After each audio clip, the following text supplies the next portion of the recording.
Assalamualaikum warahmatullahi wabarakatuh. Kami dari kelompok 12, saya Hafan Gibran Marcelino. Saya sudah Fajar Songko. Kami akan menjawab pertanyaan teman-teman dari semua kelompok ya. Mulai yang pertama, Mas. Mulai yang pertama dari Nafika Wulandari. Jadi pertanyaannya itu tentang strategi corporate social responsibility atau CSR. Gimana konsepnya McDonald untuk memenuhi konsep triple bottom line ya.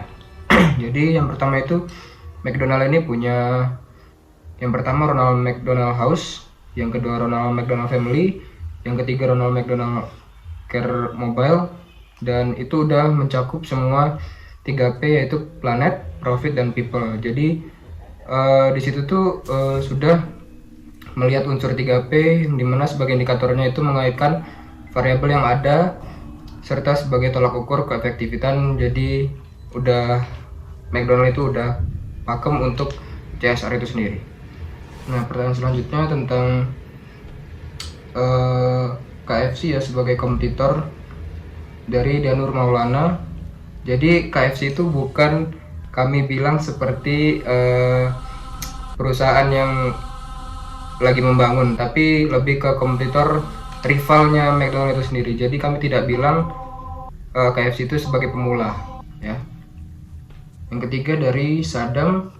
Jadi apa aja implikasi dari perubahan kekuatan politik global terhadap rantai pasokan operasional McDonald di skala global.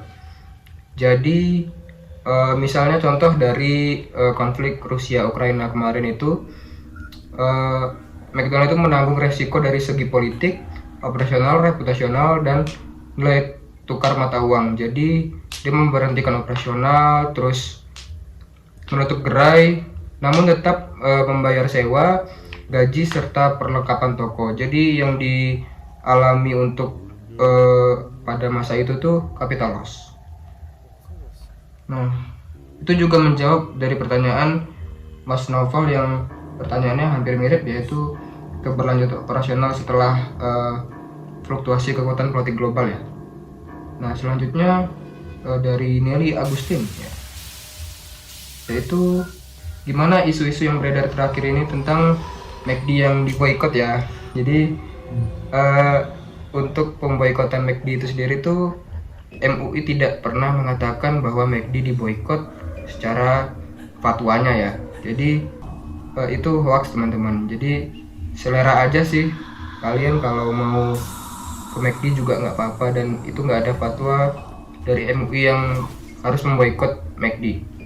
Selanjutnya dari Kevinta. Jadi bagaimana cara McD itu memasarkan produknya agar tidak pelanggan nggak lari gitu ke kompetitor ya.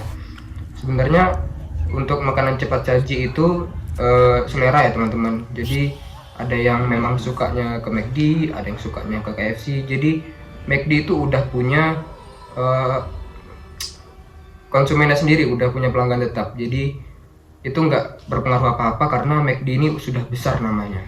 Dan kalau untuk supaya gimana cara untuk menambah pelanggannya, itu banyak sekali seperti cross selling. Jadi menu-menu tambahannya itu banyak dari berbagai culture. Itu Mas Fajar. Oke, berikutnya saya akan menjawab pertanyaan dari Mbak Wininda Wahyuni. Apakah upaya mengganti sedotan plastik dengan sedotan kertas itu juga merupakan strategi McDonald untuk menarik minat konsumen? Jika iya, itu alasannya seperti apa? Nah, untuk McD sendiri ini, mereka tuh mencari kenapa mereka mengubah dari sedotan plastik ke sedotan kertas itu. Tujuan mereka itu sebenarnya adalah untuk mengurangi limbah plastik terhadap lingkungan, serta bahwa McD itu merespon tren konsumen yang semakin peduli terhadap keberlanjutan dan ramah lingkungan ini. Jadi mengapa McD melakukan suatu strategi itu dengan mengubah dari sedotan plastik ke sedotan kertas? Langkah ini tuh mencerminkan tanggung jawab sosial dari perusahaan dan dapat menarik konsumen yang memperhatikan keberlanjutan dalam pengambilan keputusan pembelian mereka. Jadi untuk mereka mengurangi limbah-limbah yang banyak saat ini yang digunakan oleh masyarakat seperti itu. Dan berikutnya pertanyaan dari Muhammad Dafal Taurik, itu apa langkah-langkah yang diambil oleh McDonald untuk menjaga daya saingnya di tengah perubahan kebijakan politik yang berdampak pada operasional global. Nah, McDonald sendiri itu pastikan mereka memahami atau merespon tren-tren yang sedang booming saat ini. Dan McDonald's sendiri, mereka akan melakukan riset pasarnya sendiri. Mereka akan melakukan pangsa pasarnya, mereka akan melakukan riset terlebih dahulu tentang negara yang akan mereka tuju untuk mereka bisa memasarkan produknya. Sehingga mereka dapat beradaptasi dengan preferensi lokal yang nantinya mereka akan menghadirkan inovasi-inovasi menu-menu baru menyesuaikan dengan yang sesuai dengan negara yang mereka tuju. Dengan strategi ini, memungkinkan mereka tetap relevan di pasar internasional. Seperti itu. Terus, pertanyaan berikutnya dari Alam Syahrawan. Bagaimana McDonald's berhasil mempertahankan posisinya sebagai skala perusahaan makanan cepat saji terbesar di dunia? Dan apa saja strategi mereka terapkan untuk mencapai keberhasilan tersebut?